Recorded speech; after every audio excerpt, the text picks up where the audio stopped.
ګرانو لیدونکو سلامونه او ښې چارې. یو څه لږ ځل وخت وروسته یو ځل بیا د ژبه زده کړې پروګرام له لارې درته د انګلیسي ژبې په اړه یوه معلوماتي ویډیو وړاندې کوو.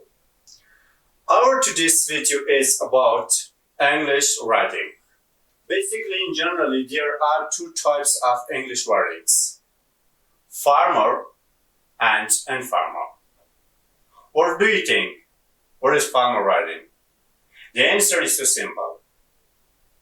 A formal writing is used in official documents, legal documents, business letters, news reports, official speech, and formal emails. But on the other hand, informal writing we used in personal emails or simply in daily conversations. په انګلیسي ژبه کې لیکنه په دوه بڼو ده. رسمي لیکنې چې په رسمي چارو کې ترسره کوو او غیر رسمي لیکنې چې موږ په شخصي ایمیلونو او یا په ورځنیو خبرو اترو کې ګټه راخلو. According to the definition of formal and informal writings, informal writing is much easier. What is important that we must think about it is about formal writing. So for a best and a very good formal writing in English, we collected it once. Whenever you will apply them, it will make the writing formal and more useful and attractive. These are the 8 points that whenever we write a formal English writing, must remember these 8 points. Number 1, try to do not use more contracted words. Instead of don't or can't, use the clear form of these words. Do not or cannot. هڅه وکړئ چې په انګلیسي ژبه کې مختصرې او لنډې شوې کلمې په رسمي لیکنو کې استفاده نه کړئ. د do not پر ځای د don't پر ځای که د do not کلمه ووایئ غوره راځي. Second one is about idioms. Idioms are the expressions that we use in informal way or in daily conversation. They are not better to use in formal English or in formal writing. For example, A1 is an idiom. It means excellent. Don't write A1 in formal writing. Write it is excellent or it is very good. اصطلاحات هم په انګلیسي ژبه د انګلیسي ژبې په رسمي لیکنو کې مه کاروئ. د اصطلاحاتو پر ځای ځینې نورې کلمې شتون لري. د بېلګې په ډول لکه د A1 چې د ډېر غوره او ښه معنا ورکوي، که excellent پر ځای استفاده شي نو لیکنه به رسمي او ډېره غوره وي. Number 3 is try to prevent more usage of pronouns. For example, you can see from the graph there is no need for the pronoun you.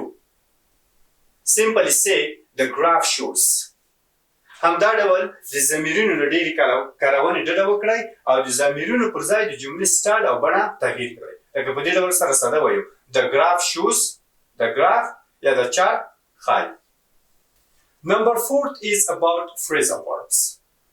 It is also recommended that don't use more phrasal verbs in English.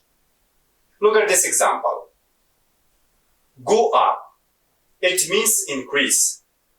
But go up is the synonym of increase. Go up is a phrasal verb. It is not good to use more phrasal verbs in English formal writing. So if you want to say the price goes up, it is better to say the price increases. همدا ډول د عبارتي فعلونو له کارونې ډډه وکړئ. د عبارتي فعلونو پر ځای په انګلیسي کې په سلګونو زرګونه نورې کلمې هم شتون لري چې موږ تاسو کولی شو په رسمي لیکنو کې ترې ګټه واخلو. Number 5, try to do not use vague words. Vague words are those words which do not have clear meaning. Try to use much clearer words in a formal English writing. همدا ډول مبهمې کلمې په انګلیسي رسمي لیکنو کې مه کاروئ. کولی شئ د هغې پر ځای ډېرې څرګندې کلمې استفاده کړئ. For example, a lot of, a bit, a kind of. These are words or expressions which do not have clear meanings.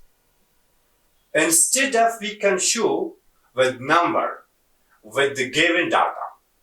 نو د ډېر ځینې او داسې نورو کلمو پر ځای کولی شو مشخصې څرګندې کلمې ووایو چې د لیکنې معنا او مفهوم ګونګ او پیچلی نه وي، څرګند کړو. Number 6 is about don't use your personal opinions and thoughts. It is not good to say, as I think, in my opinion, because in this time we try to include our personal opinions and thoughts.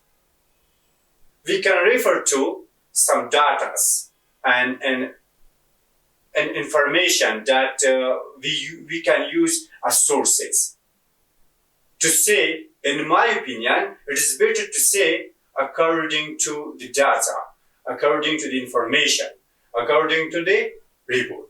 همدا ډول هڅه وکړئ چې د خپل ځانه معلومات وړاندې نه کړئ. هغه معلومات د منبعو سرچینو څخه راواخلئ، په رسمي لیکنو کې هغه معلومات ولیکئ. Number 7. The other point to remember about formal English writing, it is about simple words and simple sentences. Don't try to use all the difficult words from dictionaries and put them in formal English writing, because it will make the writing ineffective and not understandable.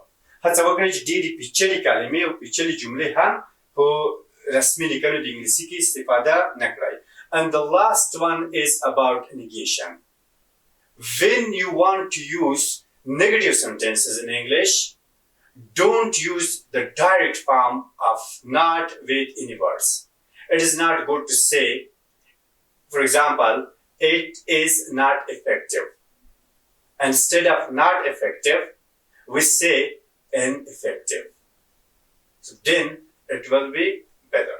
At the end, I'm requesting you to subscribe to YouTube channel and also follow us on our Facebook page for our upcoming videos. Have a nice time.